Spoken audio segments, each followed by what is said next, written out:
আজ 27 তারিখ নবান্ন অভিযানের ডাক দিয়েছে পশ্চিমবঙ্গ ছাত্র সমাজ। আর সেই নবান্ন অভিযানের আগেই কিন্তু মেদিনীপুর স্টেশন থেকে নবান্ন অভিযানে যাওয়ার পথেই আটক করা হলো পশ্চিম মেদিনীপুর জেলা বিজেপির সহসভাপতি শঙ্কর কুমার গুচ্ছাইতকে। আজ সকালে পুরুলিয়া সুপারফাস্ট এক্সপ্রেসে ওঠার সময় মেদিনীপুর স্টেশন থেকে মেদিনীপুর কোতোয়ালি থানার পুলিশ আটক করে পশ্চিম মেদিনীপুর জেলা বিজেপির সহসভাপতিকে। মূলত আজ 27 তারিখ ছাত্র সমাজের নবান্ন অভিযানের ডাক আসে। নবান্ন অভিযানে যোগ দিতে যাওয়ার সময় মেদিনীপুর স্টেশন থেকে আটক করা হয় শঙ্কর কুমার গুচ্ছাইতকে। মেদিনীপুর স্টেশন থেকে নবান্ন অভিযানে যাওয়ার পথেই আটক করা হলো জেলা বিজেপির সহসভাপতি শঙ্কর গুচ্ছাইতকে। যদিও প্রাথমিকভাবে কেন তাকে অ্যারেস্ট বা আটক করা হয়েছে তা যদিও জানা যায়নি, তবে যেটা সূত্র মারফত জানা যাচ্ছে যে একটা পুরনো মামলার জিজ্ঞাসাবাদের জন্যই কিন্তু আটক করা হয়েছে শঙ্কর গুচ্ছাইতকে। তবে নবান্ন অভিযানে যোগ দেওয়ার জন্যই কিন্তু পুরুলিয়া সুপারফাস্ট এক্সপ্রেসে ওঠার সময় স্টেশন থেকে অর্থাৎ মেদিনীপুর স্টেশন থেকেই কিন্তু জেলা বিজেপির সহসভাপতিকে আটক করে কোতোয়ালি থানার পুলিশ। ইতিমধ্যেই কিন্তু তিনি কোতোয়ালি থানাতে রয়েছেন। তবে কী কারণে আটক করা হয়েছে শঙ্কর কুমার গুচ্ছাইতকে তা পুরোপুরি না জানা গেলেও প্রাথমিকভাবে যেটা অনুমান করা হচ্ছে যে একটা পুরনো মামলা শঙ্কর কুমার গুচ্ছাইতের নামে রয়েছে। সেই পুরনো মামলার জেরেই কিন্তু আটক করা হয়েছে শঙ্কর কুমার গুচ্ছাইতকে।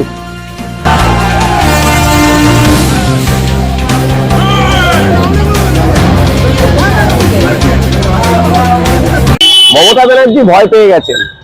ভয় পেয়ে গিয়ে উনি থরথর করে কাঁপছেন বলেই আজকে নবান্ন অভিযানের আগেই উনি বিভিন্ন জায়গায় জমায়েত হওয়া ছাত্র ছাত্রী এবং নেতৃত্বদেরকে, কার্যকর্তাদেরকে উনি অ্যারেস্ট করছেন।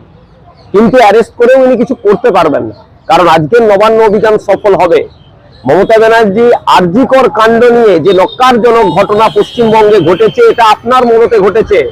আপনার নির্দেশেই পশ্চিমবঙ্গ পুলিশ, আপনার নির্দেশেই প্রাক্তন অধ্যক্ষ সন্দীপ ঘোষ যাবতীয় প্রমাণ লোপাট করেছে। আজকে যে ঘটনা পশ্চিমবঙ্গে ঘটেছে এটা সারা ভারতবর্ষের মধ্যে সবথেকে বর্বরচিত ঘটনা। তার বিরুদ্ধে সমগ্র দেশ রাস্তায় নেমেছে, ছাত্রছাত্রীরা রাস্তায় নেমেছে। আর সেই ছাত্র সমাজ, সেই ছাত্রছাত্রীরাই আজকে নবান্ন ঘেরাও করতে যাচ্ছে। আপনি জানেন যে এই নবান্ন ঘেরাও সফল হয়ে গেলে আপনার মুখ্যমন্ত্রীর পদ থেকে সরে যাওয়া শুধু সময়ের অপেক্ষা। কেউ বাঁচাতে পারবে না আপনাকে। আপনি ভয় পেয়ে গেছেন, আপনি ভীত হয়ে পড়েছেন, তাই নবান্ন অভিযানকে ব্যর্থ করার চেষ্টা করছেন। কিন্তু আপনি নিশ্চিত থাকুন, এই নবান্ন অভিযান সফল হবে এবং আপনার মুখ্যমন্ত্রিত্ব যাওয়া শুধু সময়ের অপেক্ষা। আপনাকে টেনে হিজড়ে নবান্নের 14 তলা থেকে মানুষ নিচে নামিয়ে আপনার রাজনৈতিক মৃত্যু ঘটিয়ে দেবে পশ্চিমবঙ্গের মানুষ। আপনারা দেখছেন টিভি 12 বাংলা, শক্তির সন্ধানে সত্যের পথে।